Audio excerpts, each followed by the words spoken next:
চক্ষুটা বন্ধ করে মনের বোঝানোর আমার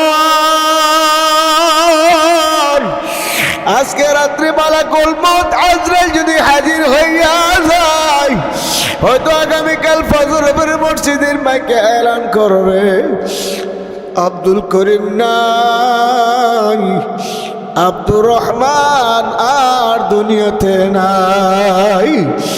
আমার আপনার মৃত্যুর সংবাদ শুনিয়া পাড়া প্রতিবেশী হাজির হইয়া যাবে, কিন্তু কিভাবে মরণ হবে, কার মরণ কেমন হবে কেউ তো জানি না। আমার মাওলা জানাইয়া দিয়েছে, ইন্নাল্লাযীনা ক্বালু রাব্বুনাল্লাহ। আমার মাওলা জানাইছে যারা রবকে আমার আল্লাহকে স্বীকার করবে রব বলিয়া, যারা বলবে রব আমার আল্লাহ, রবকে আরো যারা বলেন কে, যারা বলবে রব আমার আল্লাহ, বিপদের বেলা রব আমার আল্লাহ, সুখের বেলা রব আমার আল্লাহ, দুঃখের বেলা রব আমার আল্লাহ। বাজান আল্লাহু আকবার সর্বাবস্থায় রবকে আরো জোরে বলেন কে। তুম্মাস্তাকামু, তারপর অটল অবিচল থাকবে আমার মাওলা আমার রব, তিনি আমার সব। যত বিপদ আপদ বালা মুসিবত আসুক না কেন রবকে ভোলা যাবে না। আমার মাওলা পরীক্ষা করবে, যার ঈমান যত মজবুত পরীক্ষা হবে তত কঠিন। আরে নূহ আলাইহিস সালামকে আমার মাওলা পরীক্ষা করছে। নূহ আলাইহিস সালামকে প্রায় 12 বছর পর্যন্ত রোগে ভোগাইছে, 12-14 বছর পর্যন্ত রোগী ভোগাইছে। আল্লাহ 70 বছর পর্যন্ত নূহ আলাইহিস সালাম ইবাদত বন্দেগী করছে। আল্লাহ আল্লাহ আল্লাহ না, আল্লাহু আকবার। আইয়ুব আলাইহিস সালামের কথা বলতে আসিলাম। আইয়ুব আলাইহিস সালামকে আমার মাওলা রোগে ভোগ করাইছে প্রায় 12-14 বছর পর্যন্ত। এমন রোগ দিছে, এ রোগে ভোগ করছে, একদিন আমার মাওলাকে ভোলে নাই।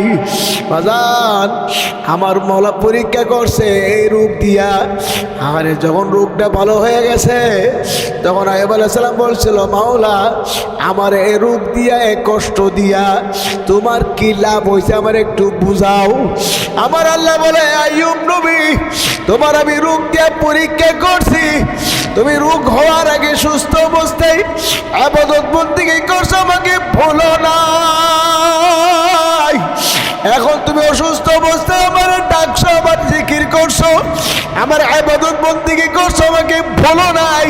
তবে আমার লাভ এতটুকুই, এর আইয়ুব নবী তুমি অসুস্থ অবস্থায় আমার যে ডাকছো, আমার জিকির করছো, আমার ইবাদত করছো, আমার কুদরতি ফরমানটা ওই আগের ইবাদতের চেয়ে বেশি খুশি হয়ে গেছে। সবাই বলেন সুবহানাল্লাহ। আমার মাওলা পরীক্ষা করবে, আমার মাওলা পরীক্ষা নিবে। আরে নবী রাসূলদের মধ্যে যাদেরকে আমার মাওলা পরীক্ষা করছে, সমস্ত পরীক্ষার চেয়ে আমার নবীর পরীক্ষা বড় কঠিন। আমার নবীর এমন পরীক্ষা করছে যে নবীর গায়ে মশা মাছি বসা হারাম ছিল, সেই নবীরে তায়েফের ময়দানে পাথর মারছে, সেই নবীরে পাথর মারতে মারতে রক্তাক্ত করিয়া ফেলাইছে। আমার নবী পাথরের দ্বারা আঘাতপ্রাপ্ত হইয়া জমিনে রক্তমাখ অবস্থায় পড়িয়া গেছে। আর আল্লাহর হাবিবের তুলিয়া হযরত আব্বাস রাদিয়াল্লাহু আনহু আল্লাহর হাবিবের আঙ্গুর খাওয়াইছে। আল্লাহ এ বাবারা, আমার মাওলার ঈমানদারের পরীক্ষা করবে আল্লাহ। ফেরাউনের বিবি আছে, একেবার মাওলা পরীক্ষা করছে, পরীক্ষা 1 নম্বরে পাস করছে। জোরে বল সুবহানাল্লাহ। ফেরাউন ডাকে ডাক দে বলে, হে আসিয়া আনা রব্বুকুমুল আলা, আমি সবচেয়ে বড় খোদা, আমাকে রব মানিয়া নাও। আসিয়া সালাম বলে, না না তুমি আমার রব না, রব আমার আল্লাহ। হে ফেরাউন তুমি আমার আমার স্বামী, রব আমার আল্লাহ, তোমাকে রব মানতে পারবো না। ফেরাউন ডাক দিয়ে বলে, আসিয়া যদি আমাকে রব না মানো কঠিন শাস্তি তোমার ভোগ করা লাগবে। শাস্তি দিতে দিতে মারিয়া পালাও, তবে তোমার রব মানবো না। এবার ফেরাউন ক্ষিপ্ত হয়ে গেল, লোহা গরম করে পেরাক লোহা গরম করিয়া আসিয়া আলাইহিস সালামের ডান হাতে লাগাইয়া মারিয়া আটকাইয়া দিল, বাম হাতে পেরাক বার আটকাইয়া দিল, ডান পায়ে পেরাক বার আটকাইয়া দিল, বাম পায়ে পেরাক বার আটকাইয়া দিয়া বলল, আসিয়া তোমার হাতে পেরাক বার আটকাইয়া দিলাম, এখন লড়তে পারবে না, কোথাও যাইতে পারবে না, লড়াচড়া করা তোমার বন্ধ হয়ে গেছে, এখনো সমাজ আমার রব মানিয়া নাও। আসিয়া বলে, না না না, তুমি আমার রব না, রব আমার আল্লাহ। যেরকম কে রব আমার আল্লাহ। এখন ফেরাউন ক্ষিপ্ত হয়ে গেল, লোহা গরম করে বলে, আসিয়া এ গরম লোহা তোমার স্মরণ সালাম বলে, ফেরাউন আমার সড়কে লোহা লাগাই দিলাম না, মরিয়া যাব, আমি মরতে রাজি, তোমার রব মানতে রাজি না। এখন ডাক দিয়া বলে, পয়গম্বর মুসা আমার মাওলারে জানাইয়া দাও, আমার মাওলা যেন তার আরশে আজিমের কিনারে আমার জন্য একটা ঘর বানিয়ে দেয়। সুবহানাল্লাহ। আমার মাওলা পাক রব্বুল আলামিন বলে, ঈমানদার নেককামল আমলকারীদের জন্য, আর খাঁটি মুসলমান যারা দুনিয়া থেকে বিদায় হবে, তাদের বিদায়ের সময় আমার মাওলা তার সামনে জান্নাতের ফেরেশতারা হাজির করবে। তাতানাজ্জালু আলাইহিমুল মালাইকা আল্লা তাখাফু ওয়ালা তাহজানু ওয়ালা তাহজানু ওয়া আবশিরু বিল জান্নাহ। আমার মাওলা হাজার হাজার ফেরেশতা নাজিল করবে, ফেরেশতারা পাশে এসে বসবে আর বলবে, হে আল্লাহর বান্দা, তোমার কোনো ভয় নেই, তোমার কোনো চিন্তা নাই। হে আব্দুর রহমান রহিমা খাতুন, তোমার কোনো চিন্তা নাই, তোমার কোনো ভয় নেই। তুমি যে মাওলার জান্নাত কামাই করছো, এই যে দেখো চাইয়া জান্নাত দেখা যায়। আল্লাহ তাকে নেককার বান্দা মধ্যে স্বপ্নের মধ্যে দেখতে পারবে, জান্নাতের দরজাগুলো ঠাস ঠাস করে খুলে গেছে। সুবহানাল্লাহ। জান্নাত দেখিয়া অন্তরটা জুড়ে যাবে, কলিজা ঠান্ডা হয়ে যাইবে, আর বলবে, আমার মাওলাই কই, আমার মাওলা কই। এ বাবারা, আমার মাওলার জান্নাতের ফেরেশতারা সে বলবে, তোমার কোনো ভয় নেই, তোমার কোনো চিন্তা নাই, তুমি যে জান্নাত কামাই করছো, জান্নাত তোমার চোখের সামনে হাজির হয়ে গেছে। আল্লাহ পাকের নেককার বান্দাবান্দি জান্নাত দেখতে দেখতে বিদায় হয়ে যাবে। আল্লাহ আল্লাহ আপনি কবুল করিয়েন। না পরমন অবস্থায় গুনাহ নিয়া, সুদ খায়, ঘুষ খায়, হারাম খায়, বেপরদা চলিয়া, জিনা ব্যভিচারী করিয়া যারা মওতের বিছানা আসার হয়ে পড়িয়া যাবে, স্বপ্নের মতো দেখতে পারবে আজরাইলের মাথা আসমানে, পা জমিনে, এক হাত মাসিক আর এক হাত মাগরিবে। আজরাইলের চক্ষুগুলো বড় বড় নীল রঙের দিকের মতো হয়ে যাবে। আজরাইলের হাতে নখগুলো বড় বড় কোদালের মতো হবে, আজরাইলের দাঁতগুলো বড় বড় কোদালের মতো হয়ে যাবে। নাফরমান গুনাহগার দেখবে আজরাইলের গায়ের পশম খাড়া হয়ে আগুনের বিজলি মারতে আছে। আল্লাহ। নাফরমান গুনাহগারের দিকে তাকাইয়া চক্ষু ঘুরান দিতে বলবে, খবিস রহাই, দুনিয়াতে আমার মাওলার নিয়ামত খাইয়া, আমার মাওলার নিয়ামত ভোগ করিয়া, এ খবিস নাফরমান আমার মাওলার হুকুম মানো নাই, আমার মাওলার হুকুম মানো না রে খবিস। এখন আমার মাওলার হুকুম হয়ে গেছে তোরে ধরিয়া নেওয়ার জন্য। এ খবিস রহাই, আয় আয়। রুহ আসতে চাইবে না, রুহটা থর থর থর থর করে কাঁপতে থাকবে। 360টা মাকামে রুহ দৌড়াদৌড়ি ছুটাছুটি করতে থাকবে। কোথাও গিয়ে পালাবার জায়গা পাইবে না, ফাগনের জায়গা পাইবে না। গলির কিনারে কোন ছোট্ট ছিদ্র আছে, এই ছিদ্রের ভিতরে রুহটা পালাবার চেষ্টা করবে। আমার মাওলা বলবে, আজরাইল নাফরমানের রূহ এমনি আসতে চাইবে না, নাফরমানের রূহকে ধরিয়া লাও। হুকুম করার সঙ্গে সঙ্গে আজরাইল সালাম রাগ করিয়া গুসা করিয়া রূহের পরে এমন ভাবে করিয়া ধরিয়া এমন জোরে টান মারবে কলিজার নারী বুড়ি ঠাস ঠাস করে সিরিয়া ফেলাবে, এমন জোরে টান দিবে আবার সহ্য করতে পারবো না। মুসাফির বান্ধা গাটুরি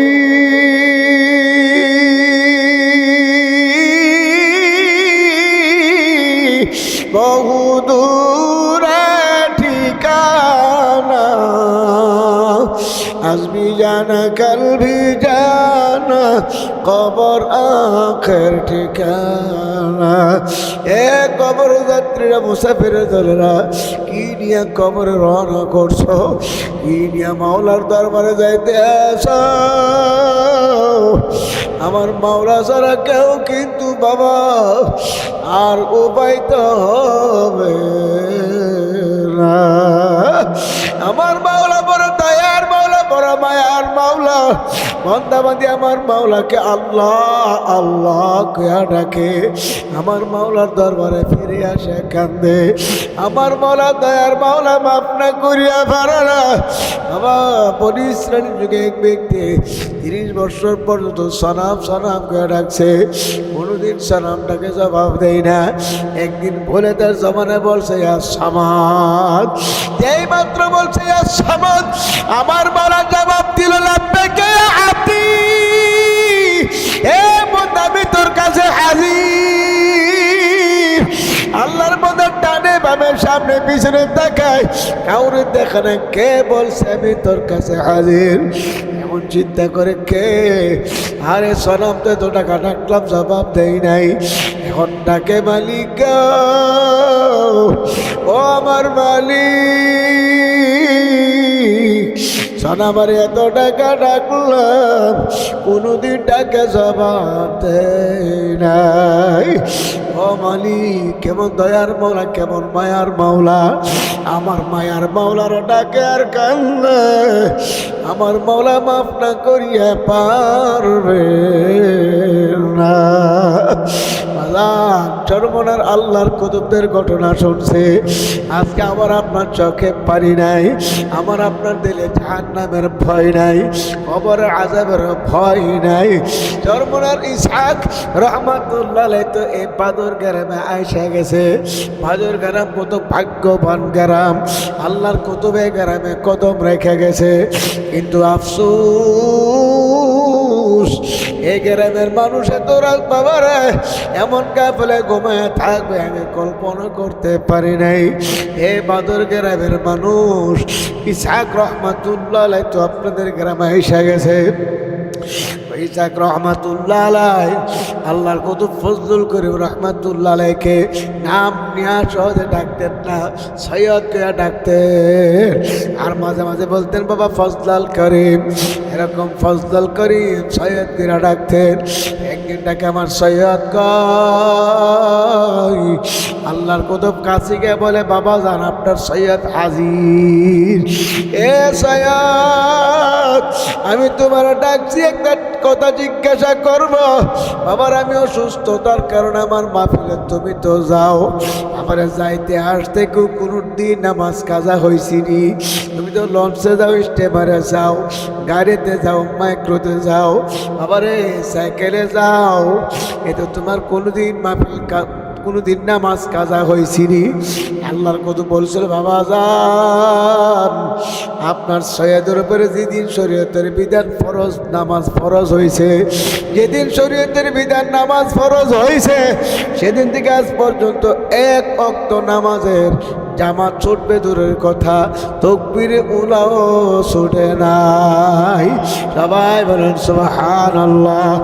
এ বাবা যেদিন ইন্তেকাল করছে 25শে নভেম্বর সকাল 9টা 9:30 ইন্তেকাল করছে, সেদিনও ফজর নামাজ জামাতের তাকবীর উলার সাথে আদায় করছে। আল্লাহর কত ইসহাক রহমাতুল্লাহ আলাইহি বলছিল বাবা সৈয়দ আমি তো তাই চাইছিলাম তোমার নামাজ যেন কাজা না হয়। এ বাবারা, কুমিল্লার বিশ্বাস হুজুরের মুখে আমি শুনছি আল্লাহর কুতুবের মাটি দিয়া জানাজা দিয়ে মাটি দিয়া মাহফিল শেষ করে মনাজাতের পরে টাকা একই কেবেনে আসছি। হুজুর আমার সঙ্গে একসাথে হুজুরের সঙ্গে আমি একই কেবেনে আসছি। হুজুর পাশে বসে বসে বলছিল, কারগোজারি বলছিল আর বলছিল, রে আব্দুল করিম, আব্দুল মালিক চরমনার মরহুম ইসাক রহমাতুল্লাহ আলাইহি একদিন আল্লাহর কুতুব খানা খাওয়ার জন্য ছেলে মেয়েদের নিয়ে একই দস্তরে বসে খানা খাওয়ার জন্য সবারে ডাকছে। হে বাবারা মারা, তোমরা আসো, একসঙ্গে তোমাদের নিয়ে খানা খাবো। আকারে খানার জন্য বসছে, খানা আসতে দেরি হয়। হুজুর বলো, বাবারা তোমরা বসো, তোমার আম্মা যান দেরি করে কেন, আমি একটু দেখে আসি। হুজুর হাঁটতে পাক করে দরজার সামনে যাইয়া দেখে হুজুরের বিবি চুলার আগুনের দিকে ছায়া ছায়া কান্দে।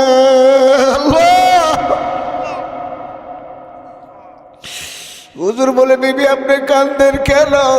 লাকড়ি চুলায় পাক করতে কষ্ট হয় জন্য কান্দেন নাকি?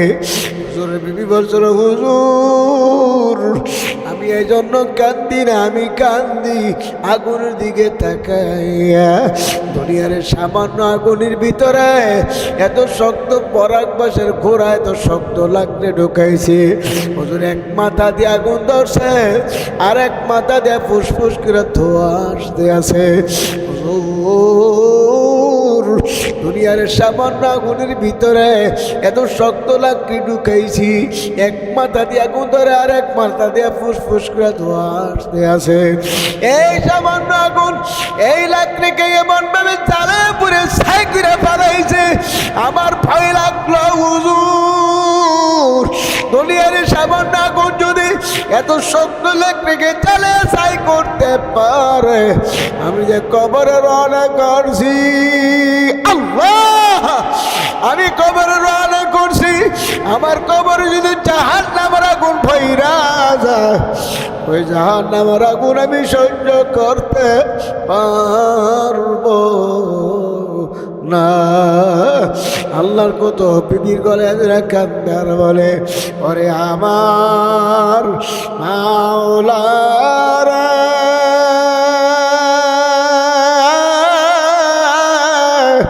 ওরে আমার মাহবুব রে, তুমি যদি মাফ না করো এ আগুন কেমনে সহ্য করব রে?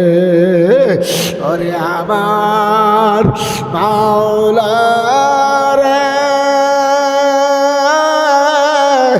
ওরে আমার মাশুক রে, তুমি যদি মাফ না করো এ আগুন কেমনে সহ্য করব রে? তাদের নামাজ কাজা নাই, বেপরদার রেকর্ড নাই, তারা যদি আমার মাওলার ভয়ে জাহান্নামের ভয়ে এমন ভাবে কাঁদতে পারে, আমার আপনার চোখে কেন পানি আসে না? আল্লাহর হাবিব বলে, বকো বকো ইল্লাম তাবকু ফাতাবাকু, উম্মত কান্দরে কান্দ, কান্না যদি না আসে কান্নার জন্য বান্দর বাঁকা করো। মাম্বা কামিল খাশিয়াতিল্লাহি হারামাল্লাহু তিলকাল আইনা আলান নার, মাওলার ভয়ে জাহান্নামের ভয়ে যে চক্ষু দিয়ে পানি আসবে, এই চোখের জন্য জাহান্নামের আগুন হারাম করিয়া দিবে। আজকে আমার আপনার চোখে পানি না, আমার আপনার চোখে পানি আসে না।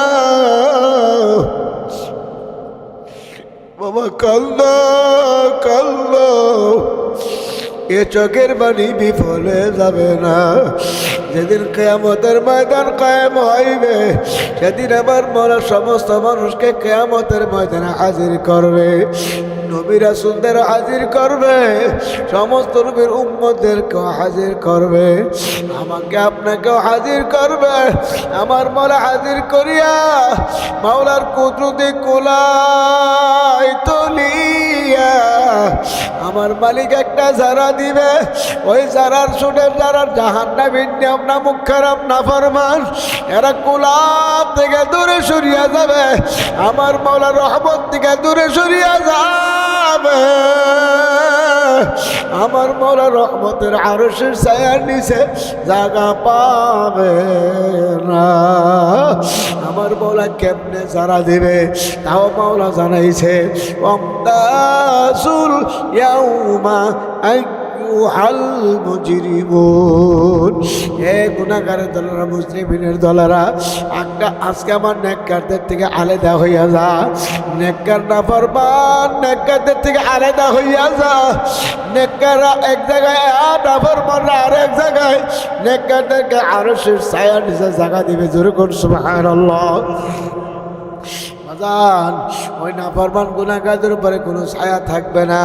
যে সূর্যটা দুনিয়াতে 9,30,00,000 মাইল ওপরে, সূর্যের মুখ উপর দিকে, পিঠ জমিনের দিকে। এই সূর্য কিয়ামতের ময়দানে উপর করে ছাইরা দেবে। সূর্যের পিঠ উপরে থাকবে, মুখ জমিনে থাকবে। 12টা মুখ দিয়ে হা হা করে তাপ দিতে থাকবে। সূর্যের তাপে জমিনটা পড়তে পড়তে তামা হইয়া যাইবে। নাফরমান গুনাহগারের মাথার তালু ঠাস ঠাস করে ফাটিয়া যাইবে। নাফরমানের তার মগজগুলো বক বক বক বক করে উতলায় উতলায় পড়তে থাকবে। নাফরমান চিৎকার করবে, দৌড়াতে থাকবে। আখরে 1,02,24,000 পয়গম্বর হাজির হয়ে যাবে। সবাই জাহান্নামের আওয়াজ আর কিয়ামতের ময়দানে বিভীষিকাময় অবস্থা দেখিয়া আমার মাওলার দরবারে সেজদা করে কাঁদবে, ইয়া রাব্বি নাফসি নাফসি। يقول آدم سفه الله نفسي نفسي، ويقول إبراهيم خليل الله نفسي نفسي.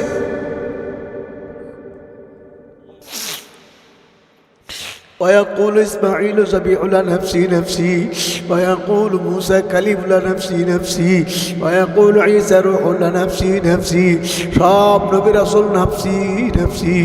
আমার উপায় কি? আমারে বাঁচাও, আমারে বাঁচাও। আমার উপায় কি? একমাত্র আমার আপনার নবী উম্মতের কান্ডারি রহমাতুল লিল আলামিন শুধু কাঁদবে, ইয়া রাব্বি হাবলে উম্মতি। আল্লাহ, আল্লাহর হাবিবের কোনো গুনাহ ছিল না। আল্লাহর হাবিবের কোনো গুনাহ ছিল না। আল্লাহর হাবিব কেন কান্দে? আল্লাহর হাবিব কান্দে। আল্লাহর হাবিবের ইন্তেকালের দিন জিবরাইল আসে হাজির হয়ে গেল।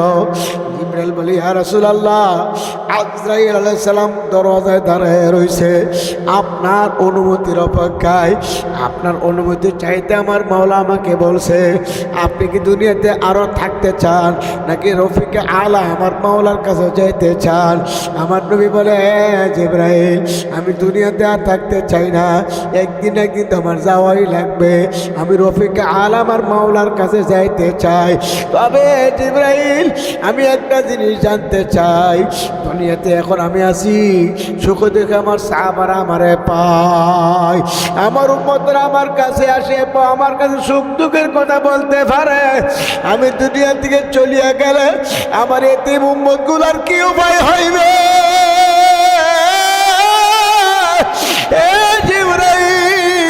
আমার উম্মতের জন্য কোনো খবর নিয়ে আসনি। জিবরাইল বলে, ইয়া রাসূলুল্লাহ, আমাকে একটু সময় দেন, আমার মাওলার কাছে যাই। আল্লাহ পাকের কাছে যায়, বলে, আল্লাহ, আপনার হাবিব দুনিয়াতে আর থাকতে চাই না, এখন আপনার কাছে আসতে চাই। কিন্তু আপনার হাবিব জানতে চাই তার এতিম উম্মতের উপায় কি হইবে। আমার মাওলা জানাই দিল, জিবরাইল যাও আমার বন্ধুর কাছে যাইয়া বইল, আমার বন্ধুর একটা উম্মতকেও আমি আমার বন্ধুর না জিজ্ঞাসা করে জাহান্নামে দেব না। সুবহানাল্লাহ। আল্লাহর হাবিব দুনিয়াতেও কাঁদছে, মওতের সময় কাঁদছে,